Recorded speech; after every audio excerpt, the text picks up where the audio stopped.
목회를 아주 잘한다고 그렇게 소문난 전도사님이 있었습니다. 전도사인데도 그렇게 교회를 잘 섬겨서 교회를 부흥시키고 있다는 겁니다. 참 기특한 전도사님이다 그렇게 생각을 했었는데 어느 날 저를 상담할 게 있다고 찾아오셨어요. 그런데 그분이 하는 이야기가 목사님 저 쇼를 하고 그동안 살았습니다. 깜짝 놀라는 고백을 했어요. 설교, 목사님 제가 어떻게 하면 교인들이 좋아하는 설교를 할 수 있을지 다른 사람들 설교문 보고 짜집게 하는 식으로 해서 얼마든지 설교를 잘 할 수 있었습니다. 교인들이 성령을 충만하게 받는 것을 그렇게 사모해서 자기가 가만 보니까 방언을 해야 되겠길래 방언하는 사람 따라다니면서 들어보니까 아무렇게나 막 말하면 방언이 들어요. 그래서 새벽기도 때 교인들 기도하라고 해놓고 뒤에서 큰 소리로 나오는 대로 막 이야기를 했더니 우리 전도사님 방언 받았다고 다들 교인들이 좋아한다. 그러나 자기는 밤새도록 음란물을 보고 가지 말아야 될 때를 다니고 자기는 그렇게 살았다는 거예요. 그런데 요즘에는 너무 두렵다는 거예요. 내가 이렇게 살아서는 큰일이 날 것처럼 느껴진다는 거예요. 그래서 저를 찾아온 거예요. 제가 그 전도사님이 그런 모습인 줄은 상상도 못했습니다. 그런데 그런 고백을 할 수 있다는 것 자체가 아직까지 하나님이 이 전도사님을 포기하지 않았다는 것을 알았습니다. 하나님이 당신을 포기했다면 나에게 오지도 않았을 겁니다. 지금이라도 하나님 앞에 정직하세요. 목회를 잘하고 교회가 부흥되는 게 중요한 게 아닙니다. 당신의 영혼이 당신이 어떤 상태인가를 말해주고 있습니다. 교인들에게도 정직하세요. 거기서부터 시작하세요. 여러분, 여러분의 영적인 상태는 여러분이 압니다. 여러분 안에 그래도 내가 이만큼 믿음을 지킬 수 있는 것은 말씀을 듣고 그런 대로 기도를 해보려고 했고 그래도 예배를 드리고 교회에 나와보려고 했었기 때문에 그만큼 이 정도가 되는 거예요. 그러나 여러분, 세상을 절대로 쉽게 생각하면 안 됩니다. 사도 바울이 그 두려운 순간에 누구도 복음을 들을 것 같지 않은 그 고린도시에 예수 그리스도 십자가의 주님만 전하려고 하다 보니 성령의 능력이 아니고는 할 수가 없었습니다. 우리라고 다릅니까? 우리도 성령의 능력이 없이는 이 세상에 하나님 뜻대로 절대로 살 수 없습니다. 잠언 24장 30절 말씀부터 보면 내가 게으른 자의 밭과 지혜 없는 자의 포도원을 지나며 본즉 가시덤불이 그 전부에 퍼졌으며 그 지면이 거친 풀로 덮였고 돌담이 무너져 있기로 내가 보고 생각이 깊었고 내가 보고 훈계를 받았느니라. 내가 좀 더 자자 좀 더 졸자 손을 모으고 좀 더 누워있자 하니 내 빈궁이 강도같이 오며 내 공핍이 군사같이 이르리라. 게으른 자의 그 논 밭 보니까 잡초가 우거져 있더라는 거예요. 그때 깨달았다는 겁니다. 게으른 자의 삶은 이렇게 갑자기 궁핍이 찾아오게 되는 거구나. 여러분, 영적으로는 똑같습니다. 우리가 매일 말씀을 보고 기도하는 생활, 늘 예배 드리는 일, 그리고 내가 정말 주님과 동행하고 있는지 매일매일 기록해 보는 일이 절대로 작은 일이 아닙니다. 그렇게 할 때 여러분 안에 성령의 역사는 계속해서 더 뜨거워지게 됩니다. 만약에 여러분이 그 일을 중단하면 어느 순간에 여러분의 영혼은 꽝꽝 얼어붙은 냉방이 되어버립니다. 가정 안에 한 사람이라도 성령으로 뜨겁게 감동이 된 사람이 있으면 그 가정은 무너지지 않습니다. 그러나 가족 전체가 다 영혼이 다 냉랭해지기 시작하면 그 가정은 어느 날 한순간에 다 무너져 버립니다. 제가 설교를 잘하고 싶었지만 그건 목사는 당연한 거죠. 어떻게 설교를 잘하게 되는지를 몰랐습니다.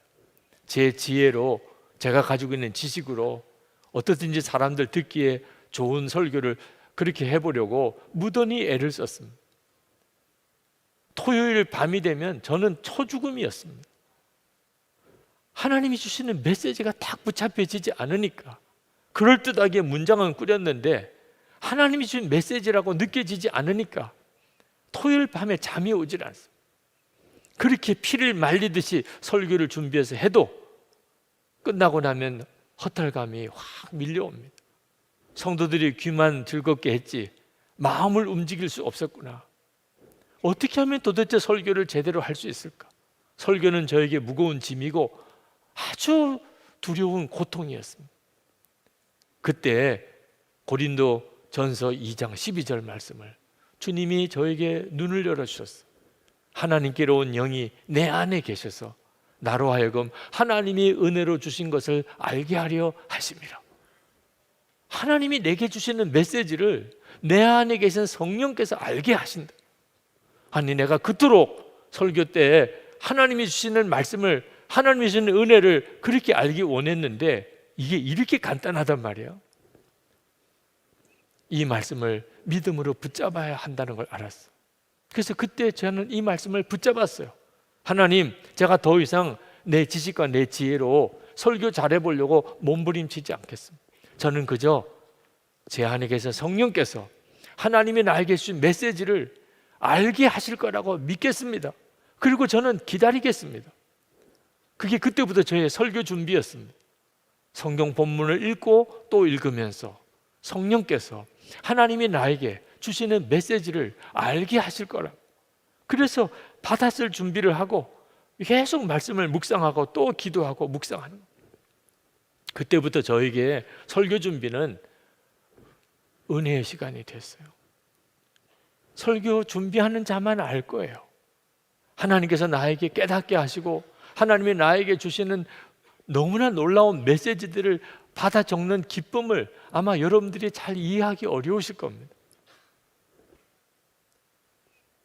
여러분, 사도 바울이나 설교자에게만 그렇게 하나님의 은혜를 알게 하시는 성령의 역사가 필요한 게 아니잖아요. 여러분도 다 그렇잖아요. 가정에서, 여러분 다닌 학교에서, 여러분이 일하는 일터에서, 우리가 교회 공동체 안에서 하나님의 지혜가, 하나님의 은혜가 무엇인지 그걸 깨달아야 될 때가 얼마나 많습니까?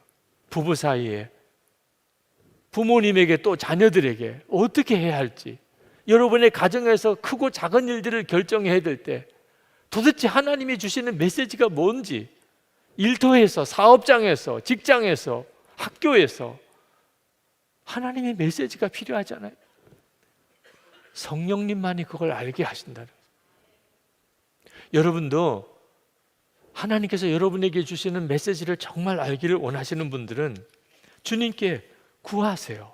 반드시 주님이 그것을 여러분에게 알게 하십니다. 13절 말씀부터 보겠습니다. 우리가 이 선물들을 말하되 사람의 지혜에서 배운 말로 하지 아니하고 성령께서 가르쳐 주시는 말로 합니다. 다시 말하면 신령한 것을 가지고 신령한 것을 설명하는 것입니다. 그러나 자연에 속한 사람은 하나님의 영에 속한 일들을 받아들이지 아니합니다. 그런 사람에게는 이런 일들이 어리석은 일이며 그는 이런 일들을 이해할 수 없습니다. 이런 일들은 영적으로만 분별되기 때문입니다. 여러분, 우리 안에 예수님이 계십니다. 이건 정말 놀라운 일이에요. 16절 말씀에 누가 주님의 마음을 알았습니까? 누가 그분을 가르치겠습니까? 그러나 우리는 그리스도의 마음을 가지고 있습니다. 그리스도의 마음을 가지고 있다는 것은 예수님이 우리 안에 거하신다는 것. 어느 종교도 그렇게 말하지 않습니다. 내 안에 부처가 있다, 내 안에 마호멧이 있다, 내 안에 공자가 있다. 어느 종교도 그렇게 말 안 해요. 그런데 우리는 내 안에 그리스도가 계시다, 그리스도의 마음이 내 안에 있다라고 말합니다. 저는 이 말씀을 믿고 저 자신이 살았어요. 우리는 예수님의 마음을 가지고 있는 사람이에요. 그게 바로 성령의 능력입니다.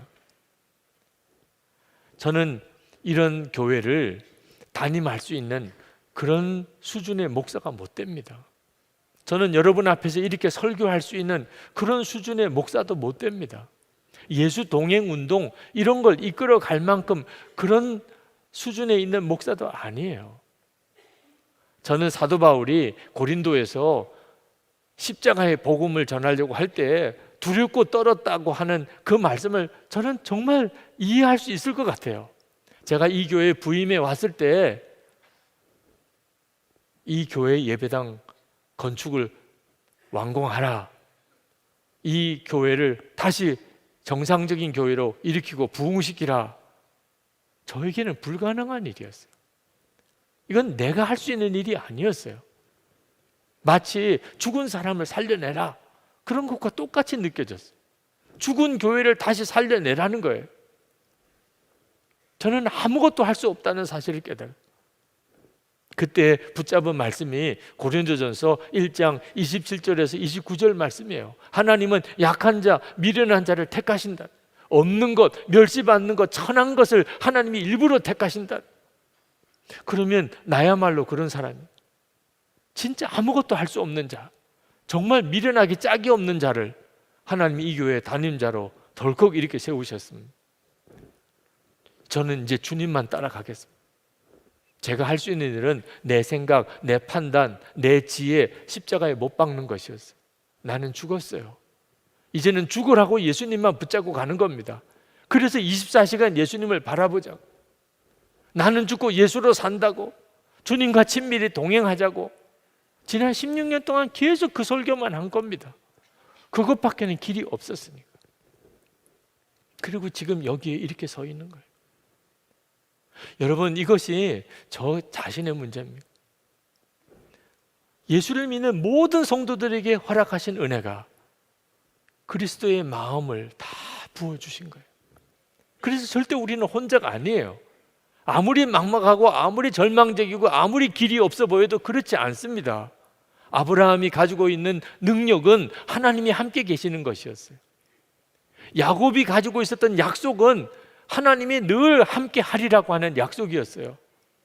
요셉의 지혜는 하나님이 함께 하시는 것이었어요. 모세가 가지고 있는 능력은 하나님이 모세와 함께 하시겠다는 것이었어요. 여호수아가 그렇게 두려울 때 하나님이 주신 말씀은 두려워하지 말라, 내가 너와 함께 하리라. 다윗이 가지고 있었던 능력은 항상 하나님과 함께함이었어요. 예수님의 이름이 뭡니까? 하나님이 우리와 함께 하신다, 임마누엘이에요. 예수님이 제자들에게 마지막에 주신 약속이 뭡니까? 내가 세상 끝날까지 너희와 항상 함께 하리라. 지금 여러분 모두에게, 저에게 주어진 가장 놀라운 약속이 임마누엘 하시는, 우리 안에 거하시는 주 예수님이세요. 주 예수님만 붙잡고 나가면 반드시 길이 열려요. 여러분 중에 사도 바울이 고린도에서 십자가의 예수님만 전할 때 그 답답하고 막막했던, 두렵고 떨리던 그 심령이신 분들 있으실 거예요. 어떻게 살아가나? 이 어려움을 어떻게 헤쳐나가나? 도대체 나에게도 은혜의 역사가 있을까? 하나님은 정말 살아계신 증거를 보여주실까? 하나님은 진짜 나를 사랑하시나? 우리 가정을 사랑하시나? 염려하지 마세요. 여러분 오늘 교회 오셨잖아요. 여러분 안에 그리스도의 마음이, 여러분 안에서 성령께서 오늘 이렇게 이끄셨잖아요. 이렇게 그냥 살아가는 거예요. 이것이 우리가 가지고 있는 가장 큰 능력이에요. 주님만 붙잡고 오직 성령님만 의지하면 반드시 길이 열려요. 죽을 것 같은데 안 죽어요. 지나고 나면 그 기가 막힌 어려웠던 일들이 다 놀라운 간증이 돼요. 단 하나, 주님께 순종하는 거예요. 성령님의 역사하심을 절대로 작게 여기면 안 돼요. 무시하면 안 돼요. 소멸시키면 안 돼요. 성령님이 감동하실 때 즉각 순종해요. 주님만 붙잡는 거예요. 그렇게 되기를 축복합니다. 오직 성령의 능력으로 사시기를 축복합니다. 우리 기도하십시다. 하나님, 주님만 따라가겠습니다. 두려워하고 염려하지 않겠습니다. 인간적인 세상적인 것들 따지고 그것 가지고 계산하지 않겠습니다. 사도 바울이 오직 성령의 능력만 의지하고 그렇게 십자가의 복음만 전했던 것처럼 저도 그렇게 해보겠습니다.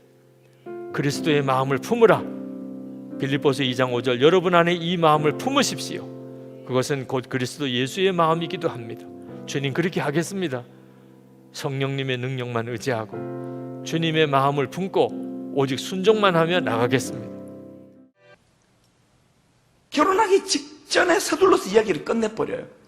모든 동화가 다 그래요. 잠자는 숲속의 공주 이렇게 자고 있는데 뽀뽀해가지고 왕자다 그러면서 이 남자에게 이제 내가 결혼해야 되겠다고 그러는데 막 서둘러서 끝내버려요. 이야기가 그렇게 끝나요. 백설공주 다 그렇게 이야기가 다 끝나요. 근데 내가 왜 그럴까를 가만히 생각했더니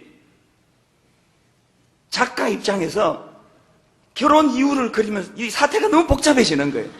이게 막 둘이 싸우고 막 깨지고 실망했다 그러고 잠자는 공주 이뻐서 결혼했더니 맨날 집은 안 치고 잠만 자가지고 집안은 엉망으로 만들어 놓고 이게 무슨 백마탄 왕자인 줄 알았더니 빼꾸두만 씻고 다니고 막 가정이 갈등이 많고 이게 애들이 보기에 교육상 너무 안 좋으니까 작가가 이게 막 결혼한다 그러면 이야기 중간에 끝내버리는 거예요. 모든 동화가 다 중간에 다 끝나는 거예요. 끝도 없이 끝나요. 결혼식조차도 안 하고 끝나요. 왜? 신혼여행 가면서부터 싸우니까. 이게 인간들 세상에 이루는 가정이에요. 그러니까 여러분 가정을 거기다 대입해 보세요. 여러분 백마탄 왕자인 줄 알고 결혼한 가정 한두 가정입니까? 숲속의 공주 출신들이 한둘입니까? 왜 그렇게 그런데 그렇게 죽고 못 살아서 결혼을 했는데 지금 그렇게 사세요? 왜? 아니 왜 그렇게 사시느냐고. 무덤덤하게 뭘 잃어버린지 아십니까? 처녀 시절에 총각 시절에 가정을 향한 꿈, 소망 이걸 잃어버렸기 때문에 그렇습니다. 그래서 어떤 가정에는요 눈으로 그렇게 매직으로 글자를 안 써서 그렇지 팻말에다 이렇게 써붙이는 가정, 이제부터 이곳에 들어오는 사람은 모든 소망을 버릴지어다, 그런 가정이 한두 가정이 아니에요. 저는 소원합니다. 이렇게 처음 사랑을 잃어버리고 부부 갈등이 많고 처음에는 그냥 잠자는 숲속의 공주와 그 키스로 잠을 깨워주는 왕자같이 멋있는 아름다운 가정을 이루었는데 그것들이 다 사라지고 너무나 지금 가정의 어려움을 겪는 이런 가정들마다 성령님이 그 가정에 임하게 되시기를 바랍니다. 성령이 임하시면은 소망이 생겨나요. 잃어버렸던 희망이 복구가 돼요. 희망을 잃어버리면 그게 지옥이라니까요. 지옥 같은 가정에 소망이 찾아와요. 비록 우리 가정이 지금 갈등 중이지만 우리 남편이 미숙한 게 보이고 우리 아내가 미숙한 게 보이지만 그러나 성령님이 우리 안에 소망을 주심으로 우리는 더 성숙해질 수 있고 우리는 더 공통분모를 찾아갈 수 있고 우리는 더 하나가 될 수 있다. 성령께서 가정을 하나로 묶어주시기 바랍니다. 교회도 마찬가지예요. 좋은 교회, 나쁜 교회는 없습니다. 교회는 딱 둘로 구분이 돼요. 좋은 교회와 나쁜 교회가 만약에 있다면 좋은 교회와 나쁜 교회를 구분하는 구분점은 그 교회에 성령님 주시는 소망이 자리 잡고 있는가. 교회는 날마다 소망을 향하여, 희망을 향하여, 더 성숙을 향하여, 꿈을 가지고 이것이 하나 되게 만드는 요인이에요. 저는 우리 다락방 안에서 지난주 말씀드렸잖아요. 썩 둘러보고 내 마음에 쏙 드는 사람들만 있으면은 아이고 이게 배정 잘 받았다. 여러분 그건 옳은 게 아니에요. 문제가 많고 지난주 가보셔서 알 거예요. 괴팍한 한 사람 보셨죠? 이상한 아줌마가 앉아 있었을 거예요. 이상한 사람들, 말도 안 되는 그런 사람들이 모여서 성령님이 친히 함께 하시고 그 공동체 안에서 꿈을 주고 소망을 이루어 주어서 그래서 하나가 되는 이 공동체, 이게 다락방인 줄로 믿습니다. 그러므로 각 다락방마다 에베소서 2장 22절 말씀을 마음에 새기시기 바랍니다. 너희도 성령 안에서 하나님이 거하실 처소가 되기 위하여 그리스도 예수 안에서 함께 지어져 가느니라. 성령께서 각 공동체 안에 임하시면은 꿈을 가지고 함께 완성을 향하여 지어져 가는 거예요. 저는 최근에 한국 영화 한 편을 봤는데 하몬이라고 하는 영화예요. 요즘 애들 말로 강추예요. 강추. 여러분 꼭 보세요. 청주 여자 교도소 이야기예요. 보니까 그 교도소 안에 온갖 사연이 있는 여자들이 다 모였더라고요. 폭력 남편을 만나가지고 맨날 두들겨 맞다가 어느 날 남편의 폭력을 피하는 과정에서 실수로 우발적으로 남편을 살인해서 그만 감옥에 들어온 여자도 있고요. 그리고 또 어떤 젊은 20대 여자아이는 어릴 때부터 어붓 아버지에게 성폭행을 당하는데 그걸 밀치는 과정에서 또 그 어붓 아버지를 살인을 하게 돼가지고 그렇게 감옥에 들어온 케이스도 있고 또 어떤 사람은 남편이 외도하는 것을 눈으로 목격하고는 격분해가지고 그 두 사람이 현장에서 나오는데 승용차로 보니까 앞으로 한번 쓱 밀고 뒤로 또 한번 쓱 밀고 그래서 죽이더라고요. 이렇게까지 구체적으로 설명할 필요는 없는데 하여튼 그래서 또 감옥에 와 있는 거예요. 그러니까 뭐 온갖 상처와 아픔을 가지고 거기 모여 있으니까 그 교도소 안에서 공동체가 제대로 이루어지겠습니까? 뭐 그냥 마음을 닫고 서로를 냉대하고 세상을 향해 마음을 닫는데, 그런데 그 영화는요, 이 음악이라고 하는 이 매개를 통해서 그들이 이렇게 하나 되는 과정을 그린 영화예요. 이제 합창단을 조직하고 이제 합창을 잘하면은 드디어 특박을 받아가지고 바깥에 나가서 공연을 하고 내 아이를 만날 수 있고, 그런 꿈이 음악을 통해서 이루어져서 이제 하나가 되는 그런 과정이에요. 저는 그 영화를 보면서 이게 바로 교회다. 교회는 죄인들이 모이는데, 교회는 문제 많은 사람들이 모이는데, 교회는 바로 전 교회에서 상처를 받고 그 다음 교회에서 아픔을 겪고 마음이 찢어지고 불신하고 이런저런 상한 마음을 가지고 모인 사람들이 모인 데가 교회. 그런 교회 안에 그 영화에서 음악이 매개가 되는 것처럼 성령의 희망과 소망이 매개로 해서 어우러지는 하모니를 이루는 공동체가 이게 교회라는 생각을 했습니다. 근데 그 영화는요, 얼마나 슬프든지 하여튼 처음부터 끝까지 그냥 울리기로 작정한 영화예요. 내 뒤에 있는 어떤 아줌마는 그 영화를 보는데, 난 지금까지 영화 보면서 그냥 손수건으로 눈물 흘리며 우는 거는 내가 많이 봤는데, 나 이렇게 우는 사람 나 처음 봤어요, 진짜. 영화를 보면서 진짜 그렇게 우는 거예요. 계속 그렇게 사람을 울리는데요, 맨 마지막에 너무 이제 하모니를 이루어서 공연을 잘 합니다. 공연을 잘 끝내고, 그렇게 하고 영화를 끝내면 얼마나 좋아요. 그 감독이 참 이상한 사람이에요. 그렇게 해피엔딩으로 끝나면 좋은데, 잘 공연을 하고는 지휘자가 그 할머니예요. 그 할머니는 사형 선고를 받고 지금 집행을 기다리고 있는데, 그 사람이 이제 앞으로 한번 쓱 밀고 뒤로 한번 쓱 밀었던 그 사람이에요. 공연을 다 마쳤는데 그 지휘자였던 할머니 사형 집행일이다. 또 울리는 거예요. 아마 뒤에 걔가 아마 그때 울었던 것 같아요. 마지막으로 사형장으로 이렇게 끌려가는 게 그 영화의 마지막이에요. 걔네 기분이 안 좋았습니다. 무슨 영화를 이렇게까지 심파극처럼 울리려고 만드느냐고. 그렇게 하고 영화를 다 보고는요, 그 다음날 새벽에 일어나서 묵상을 하다가 제가 얼마나 그 영화에 깨달음이 있었는지 몰라요. 그 영화의 클라이막스는 마지막 장면이더라고요. 그 영화는 끝부분이 말하고자 하는 핵심이에요. 음악이 교도소 안에 있는 사람들 마음을 여는 역할을 해요. 음악이 교도소 안에서 아웅다웅하는 사람을 하나 되게 해요. 희망을 심어줘요. 그런데 여러분, 그 음악이 사형 선고를 받은 그 사람을 구원하는 일은 하지를 못하더라는 거예요. 결국은 사형장으로 끌려가는 인생의 모습이에요. 여러분, 우리의 신앙생활이요, 그저 이 땅에서 부부간에 갈등이 좀 있었는데 한 주간 기분이 안 좋았는데 목사님 말씀 듣고 마음이 좀 위로가 좀 되고 이 땅을 살아가는데 약간 기분이 좋고 이런 음악과 같은 역할이 아닙니다. 성령님이 우리에게 보증됨이 되어주시는 거, 알아본 역할을 하시는 건 그 정도가 아니에요. 근본적으로 우리를 치유해 주시는 거, 하나님. 죽을 수밖에 없는 죄인. 저는 그 영화를 보면서 나중에 하나님께 감사했던 게 뭐냐면, 그 할머니는 희망이 없잖아요. 그래서 지옥의 문구가 떠오르는 거예요. 모든 희망이 다 버려진 상태. 그런데 저나 여러분은 아직 희망이 있어요. 우리가 아무리 미숙한 짓을 하고 목사 같은 짓을 하지 않고 살았고, 내가 아무리 엉터리 목사를 할지라도 저는 깨닫기만 하면, 그래서 약속의 성령이에요. 하나님 앞에 돌아오기만 하면 약속의 성령께서 저를 변화시켜 주시는 거예요. 희망을 우리에게 주시는 거예요. 이 약속의 성령님께서 여러분의 가정을 치유해 주시기를 바랍니다. 이 약속의 성령께서 미숙하게 짝이 없는 교회 공동체를 희망으로 하나 만들어 주시기 원합니다.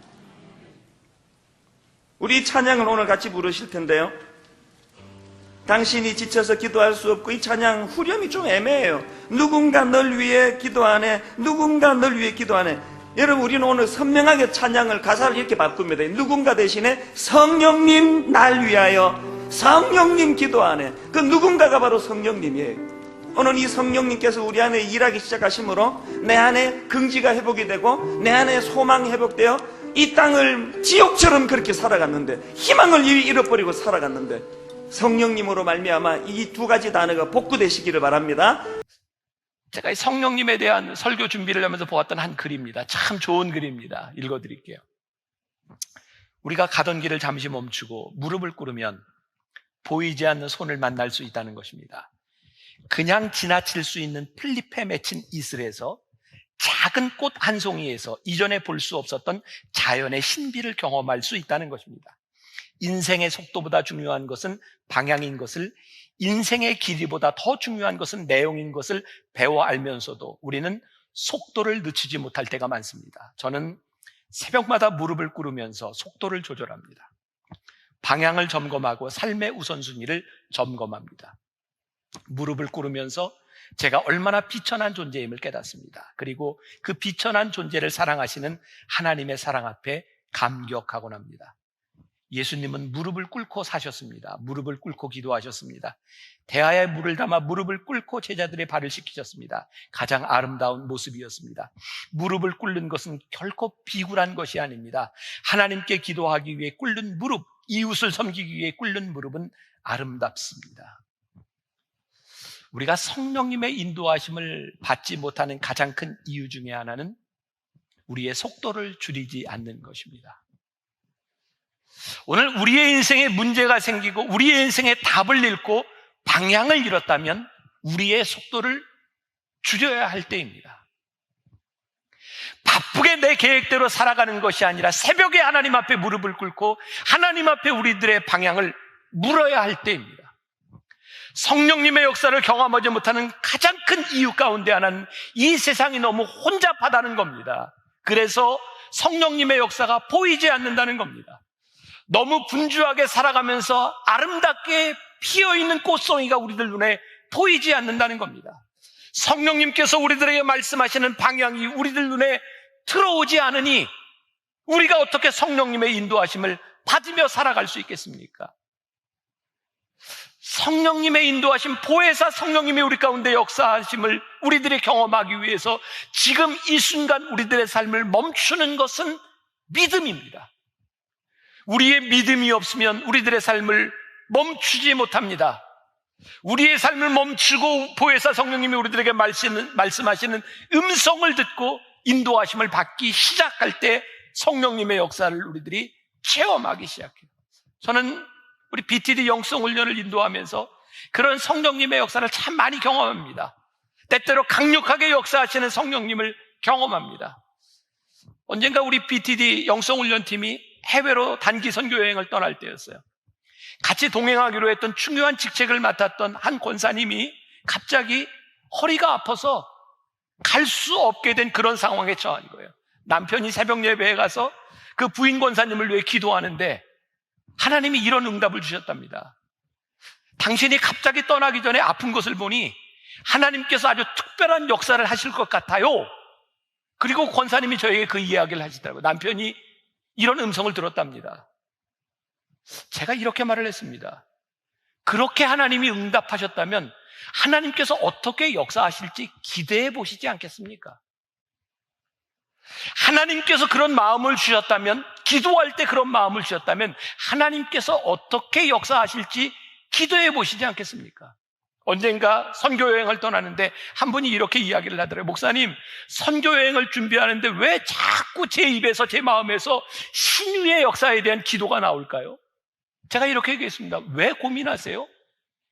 신유의 역사를 위해 기도하게 하신다면 기도하십시오. 하나님께서 행하실 것입니다. 코로나19 우리를 많이 힘들게 하죠. 이번 추석을 지나면서 저는 참 많은 교인들의 위로를 받았습니다. 편지로, 선물로. 어떤 분은 저에게 목사님, 너무너무 힘들고 너무너무 어려운 때를 지나가고 계시는데 제가 목사님 위로의 말을 좀 전하고 싶습니다.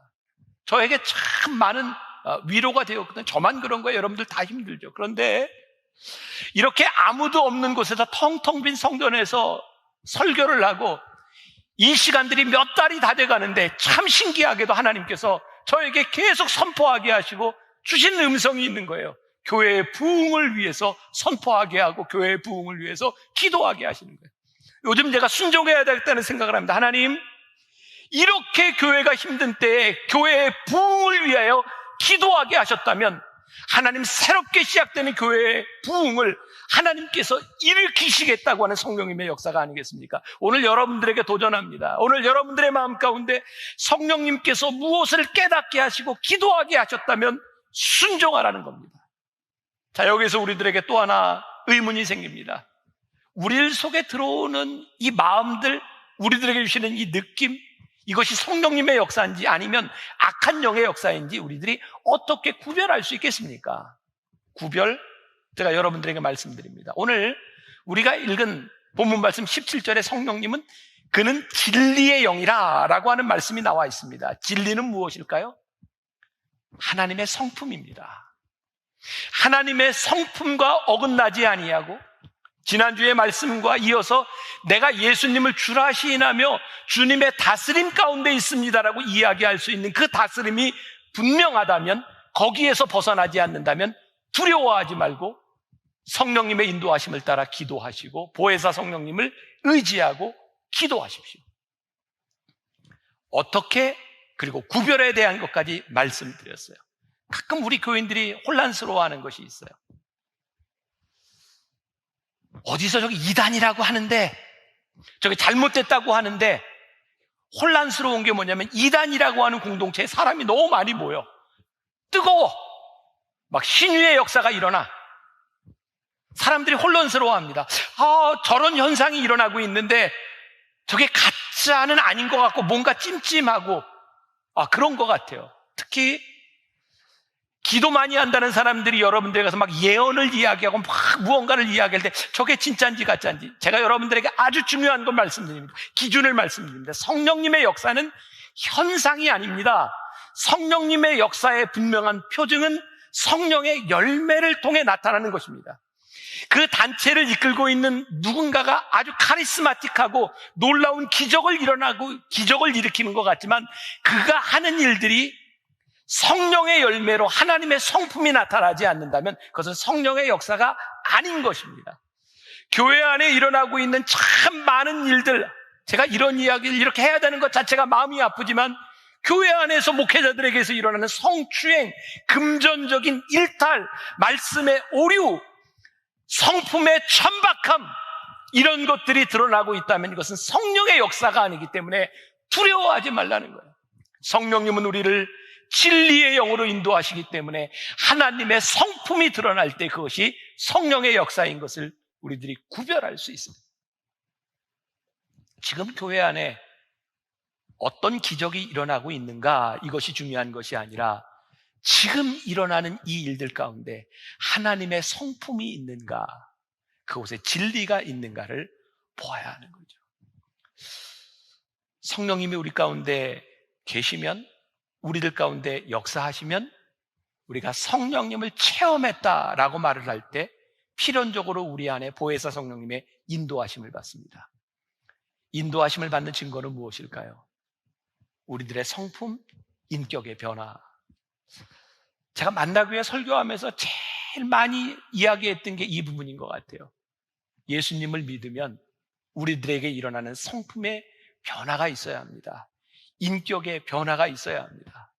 성령님이 우리를 인도하시는데, 보혜사 성령님의 인도하심을 받는데 우리가 이전과 똑같은 가치와 똑같은 취미와 똑같은 시간과 똑같은 돈을 성령님의 인도하심 전과 똑같이 쓰고 있다면 그것은 성령님의 인도하심을 받지 못하다고 하는 증거입니다. 성령님이 우리들 가운데 오셔서 성령님이 우리들 가운데 역사하실 때 우리의 영과의 치열한 전쟁이 일어나는 것이 당연한 일입니다. 예배소 6장 12절에 이렇게 말씀하고 있죠. 우리의 씨름은 혈과 육을 상대하는 것이 아니요 통치자들과 권세자들과 이 어둠의 세상 주관자들과 하늘에 있는 악한 영들에 대함이라. 성령님이 우리 가운데, 보혜사 성령님이 우리를 인도하실 때 필연적으로 영적 싸움이 일어나는 거죠. 우리들이 이전 시리즈에서 나눴던 팔복 말씀, 우리들이 고통을 당할 때, 핍박을 당할 때 즐거워하십시오. 기뻐하십시오. 왜요? 우리의 믿음의 선진들도 그렇게 고통을 받았습니다. 성령님께서 우리를 인도하실 때 여러분들의 삶에 스트러글이 일어나고 영적 싸움이 일어나고 있다면 기뻐하십시오. 살아계신 성령님께서 우리들에게 역사하고 있다는 증거이기 때문입니다. 여러분의 하나님의 인도하심을 받는다고 하면서 여러분들의 어떤 현상도 어떤 스트러글도 없다면 우리는 성령님의 인도하심을 받지 못하고 있다는 증거입니다. 요한복음 16장 7절과 8절, 그러나 내가 너희에게 실상을 말하노니 내가 떠나가는 것이 너희에게 유익하리라. 내가 떠나가지 아니하면 보혜사가 너희에게로 오시지 아니할 것이요, 가면 내가 그를 너희에게로 보내리니 그가 와서 죄에 대하여, 의에 대하여, 심판에 대하여 세상을 책망하시리라. 보혜사 성령이 우리 안에 들어오세요. 여러분, 성경을 읽는 동안 우리의 마음에 찔림이 오고 오늘 말씀을 듣는 동안 우리들의 마음속에 찔림이 온다면 기뻐하십시오. 성령님의 인도하심이, 성령의 역사가 우리 가운데 있다는 증거이기 때문입니다. 오늘 우리들의 마음을 아프게 하는, 아니 찬양하라고 기도하는 중에 그 말씀이 우리를 깊이 찌르고 아프게 한다면 기뻐하십시오. 왜? 우리들의 영이, 우리들의 양심이 살아있다는 증거이기 때문입니다. 아픔을 느껴야 반응할 수 있기 때문입니다. 오늘 무감각했던 우리들의 영에 이 보혜사 성령님의 역사하심이 여러분들에게 증거가 되기를 원하고, 성령님을 알고 우리들이 믿습니까? 우리들의 삶을 송두리째 바꿔놓는 성령님. 성령의 인도하심을 받지 못하면 우리는 그리스도인이 아닙니다. 보혜사 성령님을 기대하지 않는다면 우리는 그리스도인이 아닙니다. 우리의 생각과 우리의 능력의 범주 안에서만 살아간다고 하면 우리는 그리스도인이 아닙니다. 오늘 우리는 이렇게 고백합니다. 우리는 성령님을 믿습니다. 그분이 우리 가운데 오셔서 역사하실 것을 믿습니다. 그 마음으로 우리 성령이 오셨네, 우리 찬양하며 오늘 말씀을 마무리하고 또 우리 변화산 새벽 기도회를 기대하며 성령님 우리를 인도하여 주옵소서, 그런 바람을 가지고 기도하고 찬양하면 좋겠습니다.